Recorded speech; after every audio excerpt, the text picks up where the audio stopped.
ಬೆನ್ನಲಿದೆ ಸತ್ಯವು ಕಾಣುತ್ತಿದೆ ಕತ್ತಲು ಕಾಯದೆ ಲೋಕವ ನೋಡಿ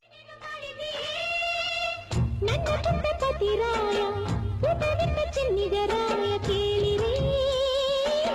ಹತ್ತಿರಕ್ಕೆ ಬಾ ಎಂದರು ಬೇಡ ಅಂದ್ರೆ ಬಿಟ್ಟು ಕೊಟ್ಟರು ತಿಳಿಯಿರಿ ನೀನು ತಾನೇ ಆಸೆ ತಂದೆ ನೀನು ಯಾಕೆ ಜೇನು ತಿಂದೆ ಹೌದು ತಿಂದೆ ಏನು ಮುಂದೆ ನಾನು ತಾಯಿ ನೀನು ತಂದೆ ಕೂಸಿಲ್ಲದೇನೆ ತಾಯಾಸೆಯೇನೆ ಬಾ ಬಿಡಿಸು ಈ ಹೊಗತನು ಓ ಮೂದೇನು ನಾರಿಯನು ರಾಗಿ ಹೊಲದಾಗೆ ಖಾಲಿ ಗುಡಿಸಲು